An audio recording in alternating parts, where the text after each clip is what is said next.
Et non, ce n'est pas un titre putaclic et je vais tout te présenter dans cette vidéo exceptionnelle où je vais te montrer comment j'ai pu gagner plus de 40 000 $, quasiment 45 000 $ grâce à 4 différents airdrops tout début décembre, tout ça en plus dans l'espace d'une semaine.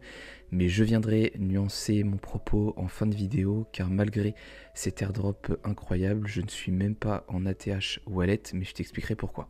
Donc effectivement, cette semaine a été exceptionnelle, comme tu l'as vu à la miniature et comme tu l'as compris, 3/4 de la vidéo concernera l'airdrop de Pengu parce que j'ai une grosse allocation grâce à Lucanet et les Pudgy Penguins que je ne remercierai jamais assez.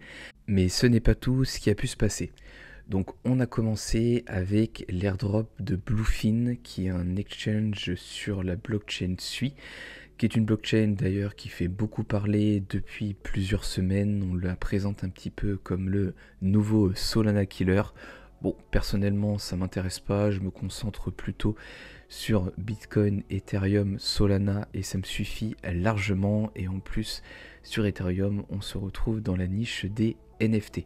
Donc en ayant un Mad Lads, j'ai pu avoir une allocation de 1000 Blue. Je crois qu'également il y avait les Jup Stakers, donc ceux qui font du staking du token Jup, qui en ont eu quelques-uns. Je crois qu'il y avait une toute petite allocation aussi en étant holder de Pudgy. Moi j'ai notamment des Lil, mais on va se concentrer surtout sur l'allocation de Mad Lads, qui est la seule que j'ai réclamée en plus jusqu'à aujourd'hui. Donc j'ai pu avoir 1000 Bluefin, 500 directement, j'en aurai 25% supplémentaires le 11 janvier et les 25 derniers pourcents le 11 février. Donc 50% en décembre, 25% en janvier, 25% en février. J'ai automatiquement vendu lorsque le token est sorti à 20 centimes. Donc encore une fois, ça a mal vieilli parce qu'on est monté jusqu'à 80, donc j'aurais pu faire x4 et aujourd'hui on se stabilise à environ x2,5, donc petit manque à gagner. Ce qui n'est pas grave, c'est qu'il me reste encore la moitié de mon allocation à récupérer plus tard. Donc ça c'était le premier airdrop, on commence en douceur et puis on va monter crescendo.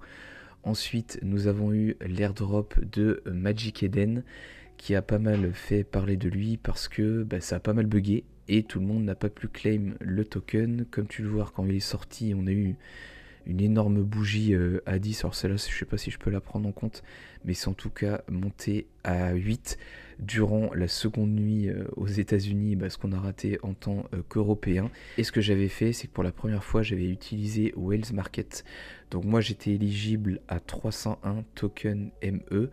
Je les ai vendus à 3,40 $ sur Whale Market en mettant du Solana en collatéral. Donc j'ai bloqué 4 sols pour assurer ma vente de 1 ME pour 3,4 $. Au moment où j'ai reçu l'airdrop, j'ai donné du coup mes 301 ME.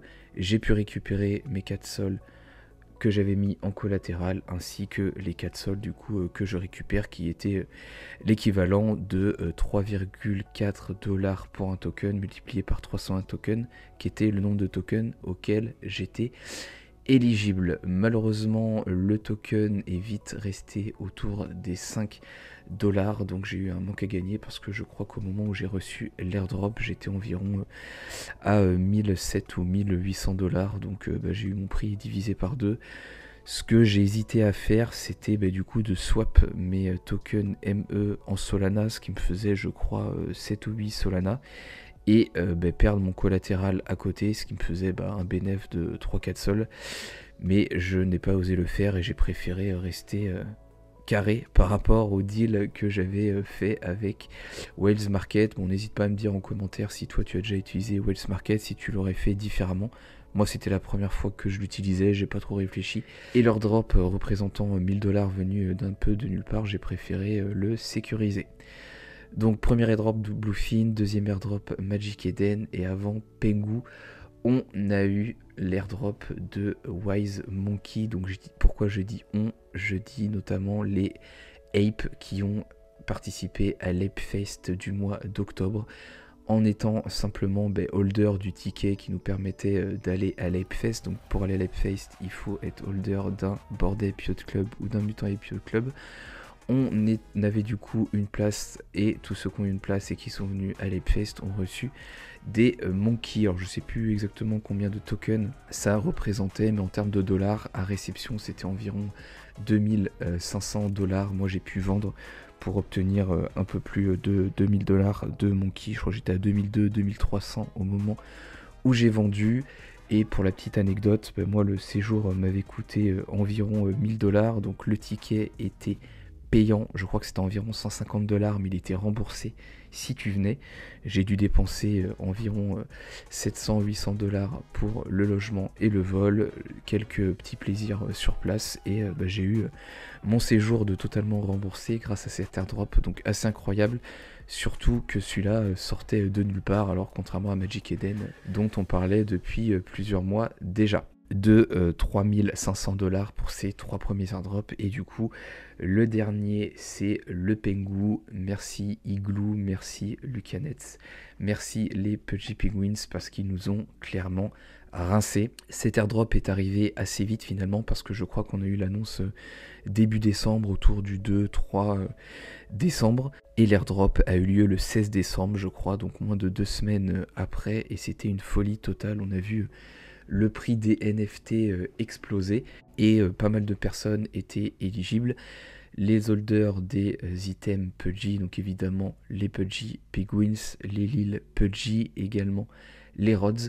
Mais si tu avais un rôle de Elite Shad ou de Giga Shad dans le Discord d'Abstract, tu avais une sacrée allocation, et finalement tout le monde a un petit peu mangé, parce que ceux qui avaient tradé sur Ethereum ou sur Solana il y a plusieurs mois avaient également une petite allocation, donc ça a vraiment été un airdrop global. Et la majorité de mon allocation a été obtenue grâce à mes Lil Pudgy, parce que j'avais 4 NFT au moment de l'airdrop, et j'ai pu du coup bénéficier d'une grosse allocation, parce que j'avais environ 188 000 tokens par Lil, donc x4, je te laisse faire le calcul, et au total j'ai eu un peu plus de 781 000 tokens. Donc heureusement j'ai pu claim suffisamment rapidement lorsque le token est sorti, et j'ai swap les 2 tiers de mon airdrop à 0,05 centimes, donc c'était quasiment le plus haut, on n'y est pas revenu depuis, et je les ai swap en USDC pour sécuriser une partie de mon airdrop. Il me reste néanmoins un bon tiers de mon airdrop que je hold, parce que c'est un token qui est rentré aussitôt dans le top 60 en termes de market cap, qui a un market cap qui est plus élevé que le WIF, qui est un des tokens Solana qui a le plus le vent en poupe sur ces derniers mois, sur cette dernière année. Et au moment de l'airdrop, la totalité de mon airdrop valait 41 000 $. J'ai sécurisé 27 000 et j'ai gardé du coup 14 000 de tokens qui valent un petit peu moins aujourd'hui. Je crois que ça vaut 10 000 $ à l'heure actuelle. Comme je te disais dans l'introduction de cette vidéo, je vais quand même nuancer mon propos, car malgré cet airdrop très important, je ne suis pas en ATH de wallet. Et pourquoi ça? Parce que lorsque j'étais en ATH de wallet, en fait, c'était au moment où les Lil Pudgy sont montés à 4,40 de floor price, tu vois, 4,43. Et à ce moment-là, si j'avais vendu mes 4 Lil Pudgy, ça valait plus le coup que de les hold, d'avoir de l'airdrop et de les vendre. J'ai gardé 2 Lil Pudgy sur 4, j'en ai vendu 2 à 1,7 et on est aujourd'hui à 1,90 de floor price. Évidemment, c'est impossible de vendre le top, mais je pense que si je les avais vendus entre 4 et 4,40, j'aurais été en profit pour les vendre à ce moment-là et les racheter plus bas. Donc un airdrop ultra impressionnant, du jamais vu, que ce soit de mon côté et pour beaucoup aussi, je l'imagine, mais néanmoins je ne suis pas en ATH wallet, donc je suis presque un petit peu frustré, comme quoi on en veut toujours plus. J'ai toujours beaucoup de tokens Pengu qui devraient bien performer dans les mois à venir. Je suis sûr que les Lil Pudgy vont également être une des grosses collections du bullrun, même si c'est la seconde de l'écosystème Pudgy Penguins.